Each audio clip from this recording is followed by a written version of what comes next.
Donc, bonsoir à tous et à toutes.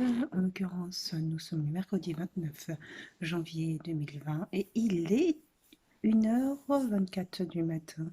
Donc, je viens de terminer là un dossier spécial qui porte sur le pays de l'Irak. Et donc, un sujet particulièrement sensible et un sujet, en tout cas, très intéressant à étudier et analyser. Euh, donc, que signifie littéralement le terme Irak signifie la terre basse ou, également l'Iran, le bas Iran ou l'Iran bas, en distinction à la haute, le haut Iran, l'Iran d'aujourd'hui. Euh, donc l'Irak, quel pays et quelle histoire en l'occurrence, marquée notamment par la personnalité très forte de Saddam Hussein, qui est arrivé donc au pouvoir en fin des années 60 et qui quittera le pouvoir donc irakien en 2003 tout d'abord, puisque c'est en 2003 que la coalition américaine sans autorisation de l'ONU va donc rentrer dans le pays et donc 3 semaines après 3 semaines après leur arrivée sur le territoire irakien, donc Saddam Hussein quittera donc le pouvoir irakien. Et il aura un procès. Il aura un procès, en l'occurrence qui aura été dirigé par les Américains et les Britanniques également.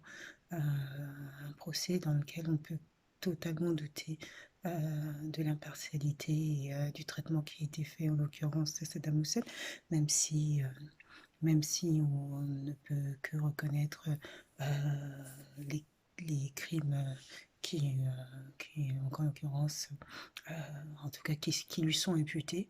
Euh, le procès qui s'est fait et dans les conditions dans lesquelles ils ont été réalisés sont particulièrement douteux. Et, et on peut qualifier, en tout cas, euh, au regard des différentes investigations, on peut qualifier ça d'un crime. Certes, c'était un dictateur, mais finalement, qu'est-ce qui distingue l'individu que l'on considère être le mauvais de soi et donc, en l'occurrence, cette distinction, si les États-Unis finalement adoptent la même attitude que les personnes qu'ils désignent comme étant des dictateurs, quelle est la différence entre eux et ceux qu'ils appellent des dictateurs? C'est là la question et je pense que c'est même une question idéologique puisque, puisque ça pose la question de comment traite-t-on des criminels, même des criminels de guerre.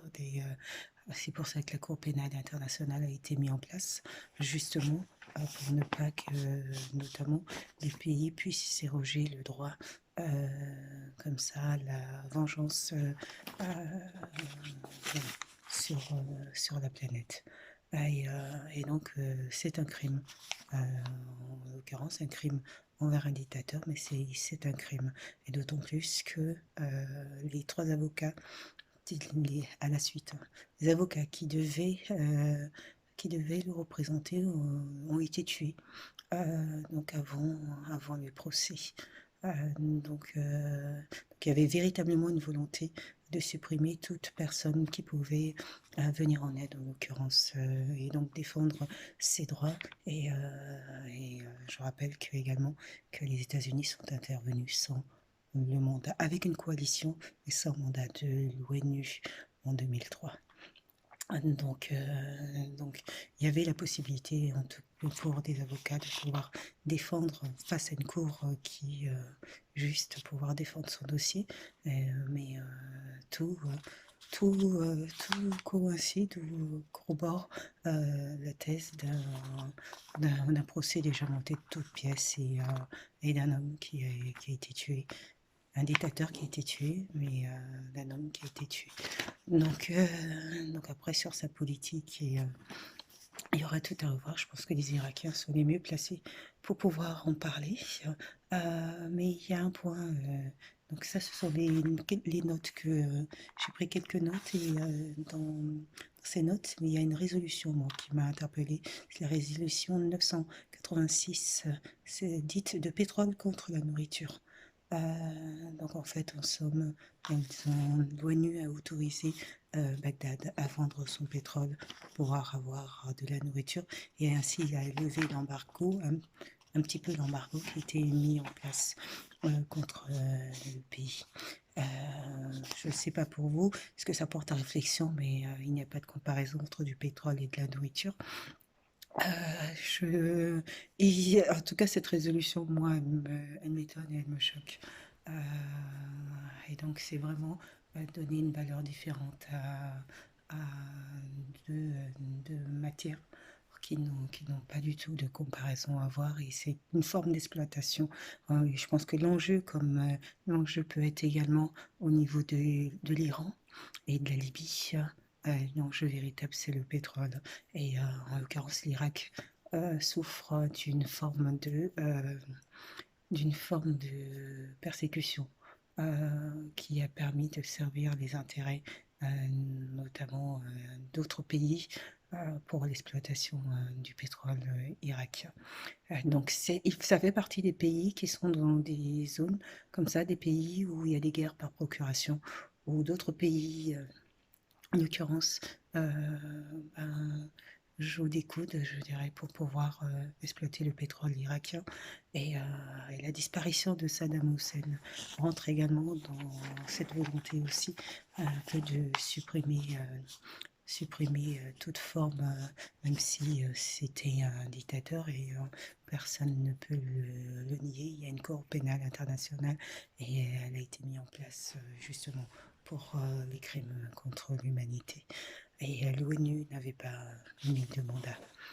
Donc voilà, donc dossier spécial portant sur la question irakienne, sur le régime politique irakien. Donc c'est un régime, selon les recherches que j'ai fait effectuer, c'est un régime politique parlementaire avec un président de la République.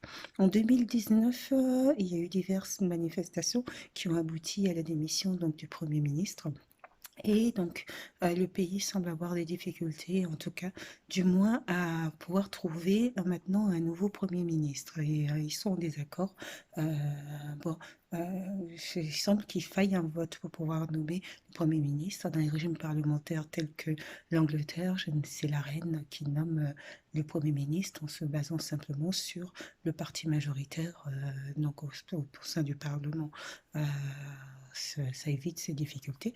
Et en l'occurrence, ça permet notamment, si chaque parti laisse l'opportunité au Premier ministre de pouvoir présenter sa politique et de pouvoir appliquer sa politique, il n'y a pas lieu que ça ne fonctionne pas.